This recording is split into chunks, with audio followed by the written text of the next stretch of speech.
Welcome to today's Expert Chat. I'm Ginny with the Understood team, and today we're going to be speaking about assistive technology for writing. And with us is our very special guest, expert Jamie Martin, who is an assistive technology consultant and trainer. Hi there, Jamie. How are you today? I'm great, Jenny. Glad to be with you again. And glad to have you again. Jamie, would you tell our viewers a little bit more about your background? Yeah, sure. And actually, you know what? I wrote a poem for this introduction, Jenny. Oh, good. Because we're talking about AT for writing issues, let's use a piece of writing for that. So, here we go. I used to be an average English teacher. To dyslexics, I may have seemed like a creature.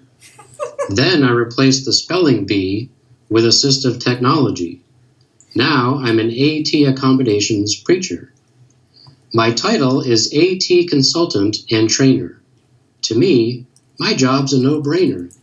I love to share pics for apps that do tricks so that students and families can be saner. I'm here with Understood's Ginny. Together, we'll give you the skinny on AT for writing, which can make words more exciting while using devices like the iPad mini. And I should say we're not just going to limit the chat on iOS or Apple devices like the iPad mini. We'll cover all the platforms, so don't worry about that. Okay, I'm speechless, Jamie. That was fantastic. I have nothing to do over the summer, so I write poetry. I'm sure. Okay, great. So for our viewers, with that, Jamie will be taking your questions throughout the chat. Just type them into the chat box. You also have the option of tweeting your questions using our handle @understood.org. So either way will work fine. We'll get the questions to Jamie and get your questions answered. So why don't we get started right away, Jamie, with talking about the types of learning and attention issues that can cause writing challenges for kids. Okay, sure. So maybe the one that people think of the most is dyslexia, language-based learning difference. Kids with dyslexia can have difficulty with spelling, grammar certainly, organizing their ideas for a piece of writing, and then when it comes time to edit their writing, the reading challenges can also affect the writing challenges in terms of proofreading and editing their work. So that's dyslexia, but also more of a mechanical issue might be dysgraphia. So kids with dysgraphia might have difficulty forming letters legibly, by hand. They might have difficulty holding a writing utensil to write by hand. But also kids with dysgraphia can have difficulty organizing ideas and expressing their ideas in writing. Kids with expressive language issues can also have difficulty writing because they might have limited vocabulary and write in a lot of simple sentences, things like that. And then certainly kids with attentional issues, kids with ADHD, and all the executive functioning that goes along with that can have difficulty writing. They can have difficulty initiating a piece of writing, even getting started. And then once they're in a piece of writing, staying on topic can be very difficult for kids with attentional issues. I always consider writing to be a challenge anyway for all students, but kids with learning and attention issues, it can be particularly challenging for. Yeah, as a former teacher, I can tell you that is a huge struggle for so many kids, both with and without learning and attention issues. Jamie, do you think people, educators, parents are aware of all these options for their kids that struggle with writing or students that struggle with writing? In terms of the technology tools? Yeah. I think probably most teachers are more familiar with what we consider in the field to be the low-tech tools, the low-tech supports, such as, I have right here, a pencil grip. So there's something called a pencil grip that you can put on a writing utensil. And this can be very helpful for kids with dysgraphia. Helps you grip the pencil properly so that you might be able to write more legibly. Turn around so you can see it that way too. So that's a pencil grip. Teachers also might be familiar with special paper with raised lines. That also might help with writing. Graph paper can certainly help with writing. especially for like mathematical equations where you have to line up numerals. So graph paper is very good for that too. Slant boards, I think teachers are very familiar with. So probably, but most of those low-tech tools, paper graphic organizers, to organize writing, they've been around for a long time. Probably the higher end, the higher tech tools are the ones that teachers are still learning about or still need to learn about. And when we're talking about those high-tech tools, then we're talking about mobile devices like iPads or Android tablets and all the apps that go along with those, or all the Chromebook tools that are available now. Certainly there are teachers who are utilizing those, but probably we still need to continue raising the awareness with those higher end tools. Right. And, thank you for clarifying that. I don't think many people are aware that we refer to certain things that we're used to as low-tech tools, but certainly, we've been using those for a long time. One thing I wanted to say about slant boards, which parents might even want to use at home, which I used to use in my classroom. We didn't always have, money for supplies, but a loose leaf binder, I'm sure you've seen that substitute for a slant board. Jamie, have you ever seen anyone use a loose leaf binder as a slant board? Yeah, sure. So, what Jenny's talking about are those binders with the big rings in them. So if you look at it sideways, it kind of looks like a wedge of cheese, right? So that will help you raise the paper up a little bit. Right. Excellent way to use something that was built for something else to use as an accommodation. Right, and a lot less stress on, the hand, if that's an issue. Right. Yeah. We have some questions, Jamie, from our viewers. I'm going to jump to those. CC would like to know, what is the best app to read aloud to my daughter? Text to voice, she mentions. She also, the device would be an iPad mini.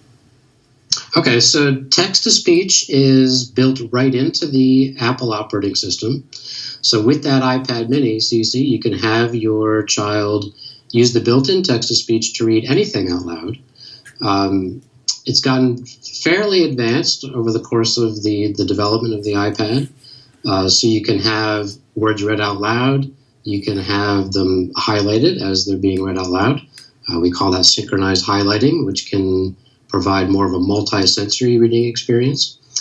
To find all of those settings, all those text-to-speech settings within the operating system, what you're going to do is go into the Settings app, which is the one with the little gear shift on it, and you go under the General tab, and then you go to Accessibility, and then under Accessibility, you tap on Speech, and that's where you find all of your text-to-speech settings. So again, the Settings app, the General choice, then under General, you go to Accessibility, and then under Accessibility, you go to Speech. That's built into the iPad. If you want to use something more advanced, an app that I really like and I recommend often is called Voice Dream Reader. There's a lot more options in terms of how the text looks visually on the screen and how you hear it. And you can also sync it up to things like a Google Drive account or a Bookshare account and access a lot more different kinds of text right inside of that app. So I would try the built-in text-to-speech first. And if you want something a little more advanced, check out that Voice Dream Reader app for iOS. Also available for Android. So if there's anybody watching who uses an Android device, you can get it for that platform as well. Great advice. Thank you for your question, CC. We have a question from Angela Lang. She'd like to know how you make assistive technology an everyday tool within instruction. She's an educator, and she really wants to make it part of her instructional practice. So do you have any tips for Angela? Thanks for the question, Angela. Glad you're joining us again. Angela's one of our super fans. I would say if you want to make it part of everyday, part of your everyday classroom, really think about universal design for learning and putting these kinds of assistive technology tools in the hands of all of your students. Because even though assistive technology makes things possible for kids with learning and attention issues, it can make things more productive for kids without learning attention issues. So, the best AT tools like text-to-speech or, a dictation tool or a word prediction tool, if we're talking about writing, can really help out all of your students. And then if all of the students are using them, you're kind of getting rid of that stigma if only your LD kids are using them. And it becomes more of a habit, more of the routine of the classroom, where everybody's using it, and then you don't have to think so hard about trying to implement it for the one or two kids who might have, well, there's probably more than that in your classroom, but for the kids who haven't a learning attention issue who really need it. Right, okay. And I'm going to follow up with another question from Angela, who would like to know what apps do you recommend for storytelling, specifically for first through fourth graders? Okay. So I'm actually going to go to my iPad because I always forget the names of them. So give me 1 second.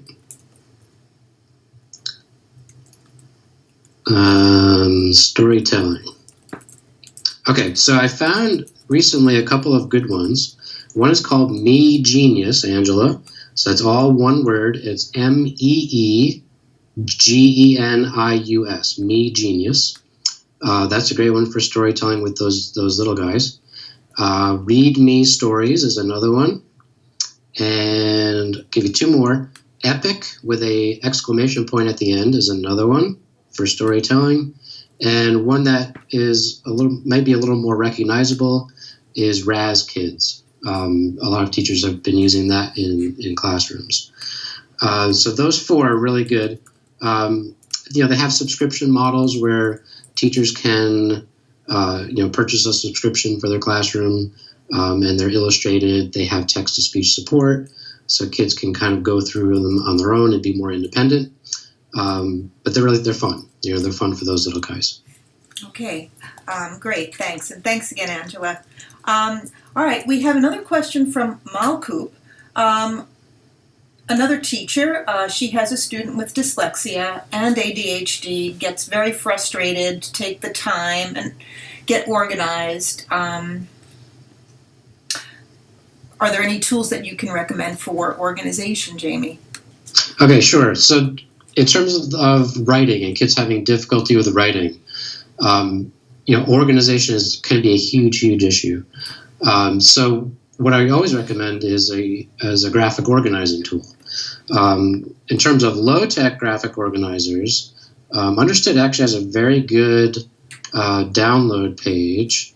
It was put together by another Understood expert named Jen Osen-Foss.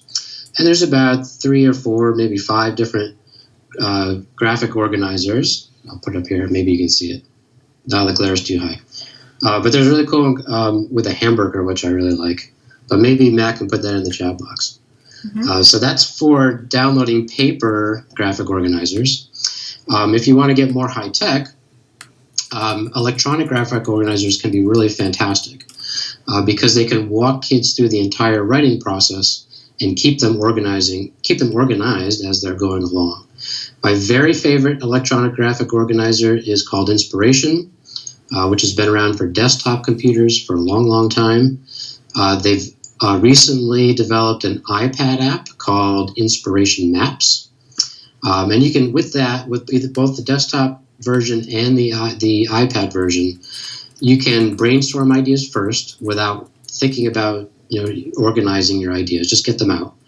And then you can organize them graphically, visually on the screen by dragging and dropping them and doing things like linking them up into categories that go together. But what's nice about Inspiration is that once you have a mind map or a visual representation of your ideas that are organized, you can just tap one button or click one button and it'll flip the screen around and you can see all of your ideas in a formal outline, which can really help when it comes time to when you get to the next step of the writing process, which is drafting your first draft. So that's a great one. Other options, though, if you don't have Inspiration handy, there's a free web-based tool called MindMeister, which is a great electronic graphic organizing tool. That's particularly useful for Chromebook users. So if you have students or children who use Chrome at school, MindMeister is great because you can organize your ideas visually, and then you can export a formal outline version into Google Docs directly from MindMeister. But then just a couple more options you can use. One is called Simple Mind, which I really like. That's an iOS app. And for younger kids who need something a little simpler with less bells and whistles, there's a great one called Poplet. Okay, great information. Thank you for your question. We have a question from Rose, who would like to know if you have any creative ideas in terms of maximizing Google Docs. Okay, so maximizing, I'm guessing that Rose is referring to kind of using the Google Apps for Education and Google Docs throughout the entire writing process, rather than just opening up a Google Doc and just writing a draft. So a couple of things you can do. One is what I just was referring to with MindMeister. So MindMeister is a website, so you can organize your ideas visually in the kind of the brainstorming, organizing step, and then export a formal outline of those ideas directly into Google Docs. So that's one way you can do that. Another way you can organize ideas first is by using another Google tool called Google Keep. Google Keep is a organizing tool where you're creating like electronic sticky notes with ideas and images and stuff on them. You can drag them around the screen. But what's great is that Google has now attached Google Keep to Google Docs. So what you can do is open up a little Google Keep sidebar once you have a Google Doc open. And you can drag those virtual sticky notes from that sidebar directly into your Google Doc, into your piece of writing. So that can help out a lot too. In terms of spelling support, Google Docs also has a built-in dictation tool. So it's called voice typing, and that's under the Tools drop-down menu inside of a Google Doc. You do have to be using the Chrome web browser for that to work, though. And then in terms of the proofreading and editing aspect of the writing process, kind of the last step, there's a great Google Docs add-on called Verity Spell. And you would find that under the add-ons drop-down menu inside of Google Docs. And that's kind of a contextual spell and grammar checker where it's going to look at all of your sentences as units and be able to do a much better job than the built-in spell and grammar checking inside of Google Docs, the one that comes with Google Docs. So Verity Spell is an add-on, and you can find that under the add-ons drop-down menu. So there's lots of different options there in terms of maximizing Google Docs in terms of the entire writing process. So you can check out some of those ideas. Hopefully that will help. Great. That's such great information. And I just wanted to remind our viewers that we archive all of our chats, so you'll be able to go back and listen to this chat again if you want to, just drill down on certain things that Jamie has just mentioned. So thank you again, and thank you for your question, Rose. Gabe has a question, would like to know if you have any suggestion for speech-to-text options, Chrome extensions, or whatever can be easily added to a PC computer. He's qualifying that by saying it would be mainly used for Word documents, email, and Google Classroom work. Okay, so speech-to-text is referring to dictation technology. And if you're not aware of what dictation technology is, Gabe apparently is, but other people who might be watching, it's when you are speaking your words instead of using a keyboard to type them, and the technology is transcribing your words into electronic text on the screen. So in terms of Google Doc, we just talked about the built-in voice typing. That's a great dictation tool that you can use for Chrome inside of Google Docs. There are other dictation tools that you can use in terms of extensions. and Chrome apps. So there's a Chrome app, which will open up a new window all by itself inside of Chrome or on a Chromebook. And that's called WordQ. And that's a great one because it will allow you to dictate your words, but also it has a word prediction option as well. And then two other extensions. One is called Read and Write for Google Chrome. That has a dictation option as well as a word prediction option. And one more is called Co-Writer Universal. So Co-Writer is, historically been a very good word prediction tool, but in the Chrome extension, they've now added a dictation option. So you can dictate your words in addition to getting some word prediction help if you're using a keyboard. But Gabe also mentioned a PC, and I'm assuming that he's talking about a Windows computer. Maybe 5-6 years ago, maybe 10 years ago now, we used to say that Dragon was Dragon Naturally Speaking was the kind of the gold standard in terms of dictation on Windows computers. You don't have to use that anymore, though, because there's actually built-in dictation. There's a built-in dictation tool inside the Windows operating system. So if you have the Windows operating system, it's called, I think it's called speech recognition. So if you just do a little spotlight search within Windows for speech recognition, it will walk you through the steps on how to set that up and how to use it. It will work just like Dragon, but you don't have to pay for it because it comes built in to the Windows operating system. So try those out, Gabe, and if you need more options, check out the Understood community, post your question there. Maybe we can get back to you with more options because there are so many, these days. Mm-hmm. And thank you for highlighting our Understood community, Jamie. Yeah, it's always a good thing. We do have an online community at u.org/community. Jamie does jump in and answer your questions as they come in, so don't forget to jot that down. Jamie, one of our users just came back and asked if you could mention again what the spelling grammar add-on is called. I think you named something in a previous response. Yep, no problem. So the add-on for Google Docs that does the spell and grammar checking is called Verity Spell. So that's two words. Verity is the first word, and spell is the second word. Verity Spell. It's a Google Docs add-on.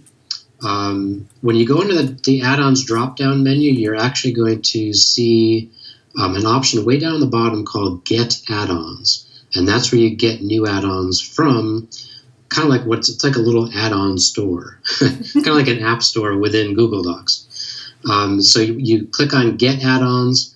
It will pop up a little window with all of the storefront. You look for Verity Spell, and you just install it, and it's ready to go. It used to be free. Unfortunately, in the last 2 or 3 months, they've started charging a yearly subscription price. But it's fairly affordable. I think it's less than $10 for an entire year. So you can certainly use that. While we're talking about contextual spell and grammar checkers, though, Jenny, let me talk about a few others, because that's one. But if you're not using Google Docs, if you're using another device or just a traditional desktop computer, there are other options for that advanced spell and grammar check, which is the editing, the proofreading and editing aspect of the writing process. So one is called Ginger. And Ginger is a very good contextual spell and grammar checker. It's available as downloadable software for Windows computers. And for Windows users, when you download that software, basically it'll attach itself to the Microsoft Office suite. So you can access it from within Microsoft Word and from within PowerPoint or Excel if you're using a Windows computer. For Mac computers, it's not available as downloadable software, but you can certainly use it online. There's an online tool that you can use to spell and grammar check for a Mac computer. Also available as an iOS app. So for iPhones and iPads, there's an app called Ginger Page, which will do that advanced spell and grammar checking for you. Another option besides Ginger is called Got It. and that's spelled kind of funny. It's spelled GHOTIT. That's available as downloadable software for both Apple, for both Macs and Windows operating systems. It's also available as an iOS app. I think Android app too, but I'm not positive. And it's also available as a iOS third-party on-screen keyboard. So lots of different options there for Apple users in terms of Got It. But then another web-based tool that you might want to check out is called Grammarly. So Grammarly.com. GARMMARLY.com. That's a web-based spell and grammar checking tool. Basically, you upload your documents to the website. It will do the advanced spell and grammar checking online, and then you can download it back to your device afterwards. So a few options there in terms of that advanced spell and grammar checking, which can be really helpful for kids with learning and attention issues who have difficulty with homonyms or the grammar rules, things like that. Great. Okay, lots of information there. Thank you, Jamie, and thanks for your question. We have several questions still waiting for you, Jamie. I'm going to try to get to as many as possible. Again, if I don't get your question to Jamie, please jump into the Understood community and leave it there. Jamie, this is a good question. I think a lot of parents and even educators might be interested in. For keyboarding, can you suggest what you think might be the best apps or whatever to learn and practice keyboarding for elementary students? And what is a good age for a student to begin to learn to keyboard? I think as soon as kids are writing complete sentences is a good time to start keyboarding. We certainly do not want to abandon handwriting or cursive handwriting if that's something that a child can do. If it's prohibitive because of extreme dysgraphia or something like that, that's where the keyboarding is really going to provide them a way to express their ideas in writing. In terms of a keyboarding instructional method, I think that's what the question is asking for. I'm going to have to go back to my Orton Gillingham days. So I used to be an Orton Gillingham tutor, and one of the key figures in the Orton Gillingham world is a woman named Diana Hanbury King, who happens to be a friend of the family too. So she put together a multi-sensory keyboarding method, which teaches keyboarding in an alphabetic manner. So most keyboarding instructional methods will do it and will teach the kids the keys on the keyboard according to how they're grouped. But what Diana King developed was this method that does it alphabetically. So kids learn where the keys are in terms of the order that they appear in the alphabet. And because it's a multi-sensory method, they have to say each letter out loud. There's little mnemonics to figure out how to, A reach for B. I forget the whole thing now. But that's actually called Keyboarding Skills by Diana Hanbury King. And the last time I checked, you can still get a little booklet right on Amazon. It's on Amazon.com. You can check that out. And you can help your kids go through it, or they can go through it on their own. It's a little book that stands up next to your keyboard. Mm-hmm. So that can help out a lot. In terms of learning how to type, a lot of kids find the physical keyboard easier to use because it has that tactile feedback. But I've also seen some kind of overlays that you can put on like a tablet, maybe an iPad, which will provide that tactile feedback for an on-screen keyboard if you're learning how to type on an on-screen keyboard. But you can certainly get an attachable keyboard to your iPad also if you need a physical keyboard to do that. I think I answered the question. I felt like I was getting off track there, but. Yeah, are there any online programs maybe that you could go to? Online programs I'm not familiar with, but I've seen probably the greatest amount of success with that alphabetic approach that Diana King put together. Okay. So I would try that out first before you look at online programs. Great. Okay, thank you. And that was from MBD. Thank you, MBD, for your question. Kendra has a question. She has a sixth grader who tried Dragon this past year. He's not taking the time to train on it. His run-on sentences, I guess that's a big issue. They're not improving. Any suggestions to make it work better for her son? Well, run-on sentences are always an issue in terms of using any dictation tool. One of the things that takes kids a lot of time to get used to when they're dictating is dictating their punctuation marks. At the end of a sentence, particularly. If you don't put your punctuation marks in there, it's just going to say, you're going to print out, it's going to transcribe what you're saying. So it really takes some time and some practice to get used to dictating, which is different than just talking, in a conversational mode. If it's not being accurate in terms of the words that it's printing out, in terms of, as opposed to what your son is actually saying, a couple things that might be able to help out. There is a built-in kind of a practice tool in Dragon where it'll give you some passages that you can read out loud to make it more accurate. If your child has difficulty reading those passages, you can certainly sit next to him and speak those, say them out loud in a quieter voice, and they can repeat after you. That certainly will work as well. But there's a tip that I always give to kids who are having difficulty enunciating their words or pronouncing them well enough for the transcription to work well, and that's to focus on the last sound in each word. Rather than have them really try to think about all the sounds they're saying, which tends to result in an over-pronunciation of the words, or they're concentrating so hard on how they're pronouncing that they lose track of their thoughts. Just focusing on the last sound in each word, and that's usually enough to make that transcription a little more accurate. Oh, that's a great tip. So sort of clip the words a little bit at the end to get... Right. Interesting. Right. Okay.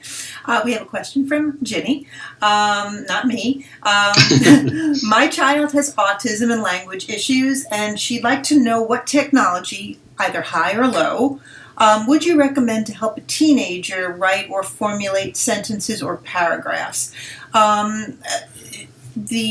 She says she currently uses Shirley English. I've never heard of that. Maybe you have? No, I'm not familiar with that. But it sounds like this viewer is talking about kids with articulation issues and being able to maybe dictate an entire sentence at a time. Those expressive language issues can certainly impede something like a dictation tool, which really relies on context. It relies on a string of words being dictated at the same time in order to be accurate in terms of the transcription. So if there's some issues in terms of being able to dictate, the other option that I find really helpful is a word prediction option. And I would never give a student a dictation option without a word prediction option anyway, because there are always going to be situations where you can't dictate, like in the middle of a classroom when there are other people around. So word prediction, we kind of talked about a little bit in some of the other answers, but to be more explicit about it, it's when you're still using a keyboard and you're typing in your words using a keyboard, but what the technology is doing is looking at the first couple of characters that you're typing and giving you a list of options in terms of what it thinks you're trying to write, what it thinks you're trying to type. And then you can click on or tap on the option that you want, and it will insert it into your writing for you. So it can make the writing process easier. It can help with spelling. The more advanced word prediction tools also have built-in word banks. So if there's some word retrieval issues as well, you might have a word bank visible on the screen for a certain topic, and you can click on any of those words and it will insert it into your writing. If you want to check out that option, Co-Writer has the best option in terms of built-in word bank. So Co-Writer Universal is available across all platforms, and you can check it out on the desktop computer, on an iPad, on a Chromebook. It's a Chrome extension as well. So that might be helpful for this particular viewer. Okay, great. We have a few questions that are sort of, similar, so I'm just going to try to be a little general here, Jamie. So what do you do for a kid, maybe even a teenager, who is articulate, intelligent, but hates to write? So kids with dysgraphia, kids whose writing is not legible. What would you recommend? First of all, you need to get over the frustration part of actually physically writing. So either or both, use a dictation tool and a word prediction tool, so that you can either speak your words or type them with a keyboard, and they can be visible on the screen, and then you're not laboring so much using a physical writing utensil. But then, I find graphic organizers fun. Maybe it's just me, I don't know. But because they're visual and you can add images to go along with your ideas, I find that they're more engaging for kids to use in the writing process. In fact, I give them, whenever I'm training a student, to use something like Inspiration, which is, again, is an electronic graphic organizing tool. Once they have their ideas organized in a mind map, I give them the time it'll take to customize their mind map, so they can color code it. They can add images from built-in image libraries, or they can drag and drop Google images into it. They can change the colors of the links. They can change the background color. Really customize it to way that it looks good for them. Because I think it makes it more fun, and I think it gives them the time to think about their ideas and really solidify their thoughts, so that when it comes time to start drafting and start putting their ideas into sentences and paragraphs, they have a much better handle on it, and I think they're going to be more engaged, in their subject matter. So definitely, kids who are turned off by writing because they find it difficult. If it's a physical problem with using a writing utensil, let's make it electronic. Use a dictation tool or a word prediction tool. If they're frustrated because they can't get their ideas organized well, or if they can't stay on topic, if they have attentional issues, those electronic graphic organizers can really help out a lot. And you can combine the dictation and the word prediction tool with an electronic graphic organizer. So that's where the electronic graphic organizers have an advantage over a paper-based electronic graphic organizer, because you can combine other AT tools with it and use them kind of on top of each other. Okay, great. All right, Jamie, I have one more question, and then I think we're going to have to end the chat as we're running out of time. But this is from Balia Miller, who'd like to know if you have suggestions that might help students when they're collecting information for a research paper, so that it stays intact, so that it stays organized. And also, he adds, tools for note-taking, which I know we hadn't had time to get to. So okay, so maybe I can combine the two into an answer. Research, you can certainly use those electronic graphic organizers, again, for research. And they kind of take the place of physical index cards. When I was in school and we had to do a research report, we wrote all of our notes down on physical index cards, maybe different colored index cards based on different subtopics, and then I had to spread them all out on a desk and kind of drag and drop them on the desk to get them in the right order. But you can do that all electronically now. With an electronic graphic organizer. So each bubble inside of those graphic organizers can be like an index card, and you would put one note on each of those. And then you can link them all together and organize them on your device, your electronic device. But then what's great is you don't have to rewrite all of those notes again, because they're electronic. And if you have an electronic graphic organizer that you can turn into a formal outline, that's kind of going to save you time in terms of the drafting of a report. So I would definitely check that out. Note-taking, let's see, where do I want to start? Because we could talk about half an hour for this one. I would say for note-taking, the the more multi-sensory you can make the process, the better off you're going to be. So if you're looking at an electronic tool, an assistive technology tool for note-taking, what I'm looking for is a way to create text, traditional text notes, either by typing or dictating or using a word prediction tool.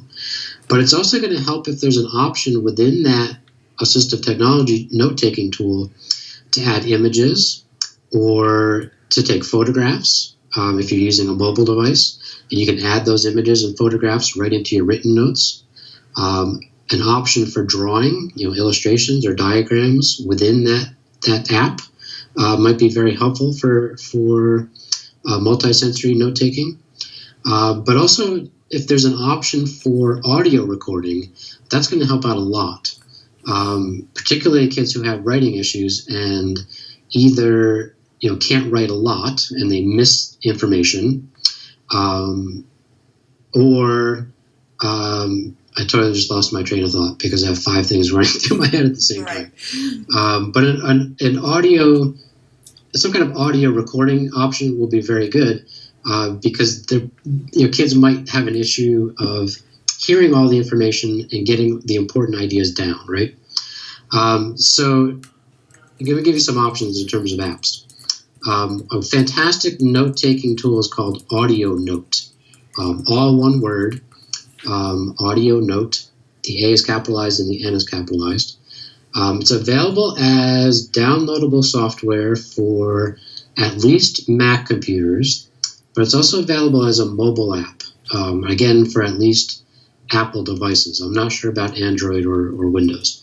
But basically, what Audio Note will do is record what's going on, maybe in a classroom, and it will allow you to do all the other multi-sensory note-taking, text notes, images, drawings. But what's nice is that the audio recording is synced up to every part of your note. So it will timestamp each new line that you're writing in text notes. It will attach itself to images. So if you're looking at maybe a drawing, an illustration that you did in your notes, and you forget what was going on in the class discussion at the time, you can just tap on that image and it will jump to that part of the recording so you can hear back what was going on. That's very similar to what the LiveScribe Smart Pen will do. I think a lot of people are familiar with the LiveScribe Smart Pen. The issue with the LiveScribe, though, is that you're still physically taking notes with an actual pen. So kids with dysgraphia or kids with profound spelling difficulties, that might not be the best option because you might not be able to read back what you wrote, what you hand wrote. So a tool like Audio Note will function the same way, but I think the actual text notes will be able to be a lot more legible because they're electronic, but you can also use like text-to-speech to read them back to you if you need that help as well. A couple other multi-sensory note-taking tools are Notability. Mental Note is a really good option as well. And one more is called Wink for Apple iOS devices. That's spelled W-H-I-N-K, Wink. So I think I gave a lot of information there for both of those questions. Yeah, and this information is fantastic. I want to thank you, Jamie, for being with us today. This is a wealth of information. I know I'm going to go back and listen to the chat so I can educate myself. There's so much to learn and to know, and thank you again for bringing all this information to us today. Always a pleasure. Thank you again for having me, Jenny. Okay, and to our viewers, thank you so much for your questions.